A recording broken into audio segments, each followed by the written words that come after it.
Pô, mas ó, uma coisa o Robertinho falou verdade, cara. Você é um cara que estuda pra caralho, né, mano? Você estuda muito, velho. Tem que estudar. Você é o cara que mais... Você fala melhor de Red Pill no Brasil hoje. Ninguém fala melhor que você. Na minha opinião. Valeu. De relacionamento, assim. Você manda muito bem. Eu coloco o 38 acima porque o cara é um fenômeno, né, velho? Não, eu acho que não. Eu acho que de relacionamento você fala melhor que o 38. Eu discordo também, assim, o 38 você já não pode tirar a robustez do que é o 38, né? Um cara que, referência, onde você chama de 38, todo mundo conhece o cara. Sei lá, se é por causa da economia, se é por causa do Red Pill dele. É por causa do Bitcoin mesmo. Bitcoin. Né? Quando você vai falar gigante com ele assim, tem uma galera que acompanha por causa de outras opiniões dele, mas a maioria da galera que segue, que vai nos eventos e tudo mais e compra as paradas dele é por causa do Bitcoin. É Bitcoin. Você vê que o cara tá mais interessado com o dinheiro do que com a vida amorosa dele. É que os caras, eles... é que eu vejo que esses caras, eles... Tipo, a questão do Bitcoin é meio que uma seita mesmo. Cara. Os caras o dia inteiro olhando o gráfico, e aí o Bitcoin tá subindo, o Bitcoin, vou comprar o Bitcoin, e vou ser parte dessa nova nobreza, e vamos lá, e toda hora ganhar dinheiro e tal. Então, e eu acho que esse é um assunto masculino também, sabe? Você falar sobre dinheiro, querer ganhar mais, querer proteger o patrimônio e etc. E o ponto é, muita gente compra o Bitcoin e perde também. O Bitcoin, muita gente é hackeada, muita gente sofre algum golpe, porque a pessoa compra um Bitcoin e pensa que é o Bitcoin de verdade, mas não é. Entendeu? É um sintético ali, é um negócio que foi feito através de uma instituição que fez um ETF. Aí tem muita gente que não sabe. Então, quando essa galera entra nesse assunto, é tanta coisa pra estudar que a pessoa só vê aquilo. Mas o cara tá sabendo, você tem Bitcoin? Tenho. O cara pra comprar Bitcoin errado, velho, ele não estudou o básico ali, velho. Mas às vezes o cara compra o Bitcoin e deixa na corretora, entendeu? Isso é um problema. Não sabe fazer autocustódia. É um negócio complexo. Sim, na verdade, assim, o Bitcoin é um negócio complexo e que ele precisa ser estudado como qualquer coisa que você vai fazer. Se você for começar a treinar, tomar bomba e você não entende o suficiente para aquilo, você vai se ferrar. Entendeu? Você vai se ferrar financeiramente se você comprar Bitcoin, você pode comprar errado, você pode perder. Você vai errar se você não entrar no Bitcoin, mas entrar em outro negócio e você investir seu dinheiro, seja em ações e tudo mais, você vai se ferrar de algum modo se você não tiver essa consciência. E esse nível de domínio é necessário. Por quê? Porque você não pode confiar em assessor de investimentos mais. Muita gente ainda tá nessa daí de confiar no assessor. O golpe tá aí, né? Bota o dinheiro ali, bota o dinheiro não sei na onde, entendeu? Faz aquilo que o cara lá da corretora tá falando pra você. Só que o cara ganha dinheiro como... Olha só como funciona fundo de investimento. Tem nós três aqui, certo? Aí vamos lá. Tem o Pedrão. O Pedrão vai falar assim, vamos fazer o fundo do Pedro. Vamos lá. Aí a gente tem aqui 3 caras botando 10 conto. 10 mil reais. Aí a gente tem 10 conto aqui, cada um 30. Aí o Pedro, ele vai cobrar 2% da taxa de administração e 20% da taxa de performance. Se o nosso fundo sair de 30 mil para 40, 50 mil, essa diferença, 20% vai pro Pedro. Certo. Olha só. E ele ainda ganha 2% do valor total, certo? Uhum. Isso é o que ele ganha. Se o fundo valorizar. Se o negócio de 30 mil baixar para 20 porque a gente perdeu dinheiro, não acontece nada com ele. Foda-se. É a gente que perde dinheiro e ele não sofre dano nenhum.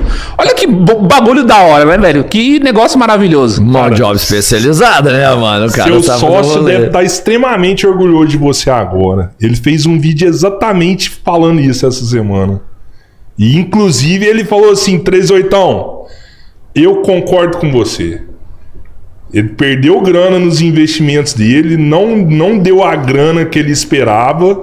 E ele falou, cara, realmente fundo, investir, você só perde grana, velho. Você viu? O Ryan fez um vídeo falando exatamente isso essa semana, não foi? Aí o cara da corretora ganhou as taxas, ganhou com a performance, se performou bem, se não performou, ok. E o cara que ele conseguiu alocar um valor X naquele fundo, também ganhou uma premiação do fundo. Então todo mundo ganha dinheiro, o dono da corretora, o assessor, menos você. Menos você. E o negócio do Ryan foi o seguinte, ele botou dinheiro numa questão, mesmo que tenha performado ali uma valorização, como ele colocou dinheiro em petróleo, o petróleo saiu de $50 o barril para depois $100, por causa teve o 7 de outubro, aí agora desceu, tá entre 80 e tudo mais, mas ainda assim valorizou. Sim, de 50 para 80 no resultado final. Sim, né? há 3 anos atrás estava 50, agora a gente foi para um tempo para 100, aí depois bateu, 80. Não é à toa que a gasolina tá subindo, certo? Ainda assim valorizando, você tem um problema, porque você tem a valorização do ativo e você tem o aumento do preço das coisas, que é o aumento do custo de vida. Se você olhar para o aumento do custo de vida e não para o aumento da inflação oficial que o governo divulga, que a gente sabe que não é a inflação que existe. Tá maquiada. Exatamente. Então, assim, tudo aumentou muito mais do que 10, 15%, às vezes até 20%.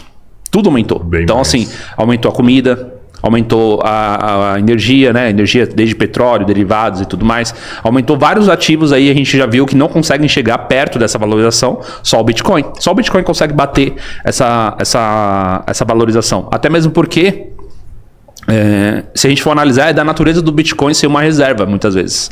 Então, tá todo mundo comprando Bitcoin e euro. Se você for... Euro não, ouro. Desculpa. Se você for ver, Estados Unidos, China, tá todo mundo comprando ouro e Bitcoin. Ouro e Bitcoin. BlackRock, ouro e Bitcoin. Sim. É isso. Então, os grandes estão comprando. Por que você não vai fazer isso? Você pode. Óbvio que você vai ter menores unidades, sim. Às vezes você vai ter fração de unidades, como sempre. Mas tudo isso faz parte de aí você começa a estudar a história do Bitcoin, o negócio vai crescendo. Tudo isso acontece por quê? Desde 1971, quando a gente teve o fim do padrão ouro, que todo mundo fala do padrão ouro, né? 71, você tinha uma equivalência. O aumento da renda, o aumento do PIB do país, o aumento do dinheiro em circulação, com o aumento também do valor das coisas. Então, assim, o valor de um imóvel era tal coisa, o valor da alimentação era tal coisa, tal. Tudo acompanhava. Desde 1971 no mundo e depois, consequentemente, no Brasil, tudo começou a ter uma discrepância maior. Aumentou muito, por exemplo, se você for analisar os gráficos, o custo de vida com alimentação, o custo de vida com educação, o custo de vida com imóvel, por exemplo. Tudo isso valorizou muito mais e não tem como a renda acompanhar. Então você tem que pagar muito mais imposto, você paga muito mais tempo trabalhando, né? Imposto para o governo para poder sustentar toda a máquina pública do que se pagava antes. Você tem que poupar, investir, trabalhar muito mais tempo para poder comprar um imóvel do que era antes. Tudo isso aconteceu a partir de 1971. E aí o que a gente está vendo é que está tendo um enfraquecimento da moeda, principalmente enfraquecimento da moeda do Brasil, que vocês viram aí, né?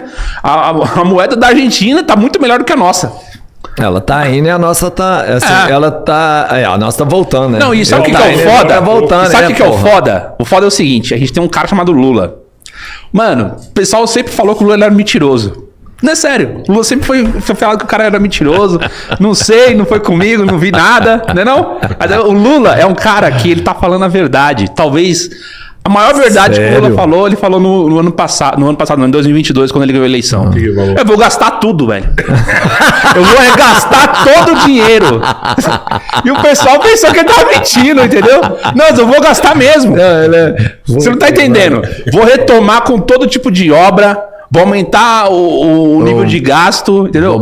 E é viagem para Europa, é França, e troca enxoval do Planalto. Ele falou que ia gastar, e o pessoal não acreditou. E ele tá gastando. E o ponto é, quanto mais o governo tá gastando, mais pessoas vão ter que contribuir. Mas vão ter que contribuir para sanar as dívidas, né? Mas sua conta tá aumentando. Aí a conta tá aumentando, mas ele tá gastando tanto que não consegue equilibrar. O rombo desse ano no Brasil, cara, tá tipo pior que o da pandemia. Você tem noção? Não tem lógica. Não, tô te falando, o pior rombo dos últimos 20 anos. Caraca. Mano. Porque assim, da pandemia teve um rombo. Mas eles não estão arrecadando mais? Porque eu sei que taxa e, né, a gente sabe que eles estão colocando, aumentando os impostos, estão colocando impostos no que não tinha. Eles estão arrecadando muito mais. Tá arrecadando muito mais e ainda tá devendo. O que acontece é o seguinte, você tem uma coisa chamada curva de Laffer, né? A curva de Laffer você produz e você paga por cada coisa que você comercializou, produziu, vendeu e tal. E aí você paga uma taxa. Só que conforme você tem o aumento das taxas, as pessoas elas vão... o dinheiro vai se concentrando na mão do Estado e as coisas vão deixando de circular. Afinal de contas, vamos supor que eu tenho que comprar, não sei, isso aqui é R$20. Se é R$20, eu tenho R$100, eu compro 5. Só que no caso, se aqui fosse 15, já dá pra comprar mais, entendeu? Tipo, vou comprar 7. Vou fazer um esforço e compro 7. Quanto mais você taxa o negócio, você aumenta a arrecadação no curto prazo, só que depois o cara que fabrica essa latinha vai fabricar menos, o cara que vende isso daqui ele vai vender menos, então vai ter menos dinheiro circulando nos comércios. E principalmente esses comércios de ponta, mercado, farmácia, vestuário, o próprio varejo como um todo. Esses aí começam a sentir o impacto em primeira mão. Entendeu? E aí a arrecadação sobe, depois ela estagna e depois ela vai caindo, inclusive, porque as pessoas não conseguem mais produzir, não conseguem mais trabalhar de tanta... porque é uma forma de você sufocar essas economias, entendeu? Porque chega a destruir. Então, a gente tá vendo aí, na verdade, a gente tá tendo uma queda do número de empregos formais no Brasil e tá todo mundo buscando outras formas de empreender. É foda, velho.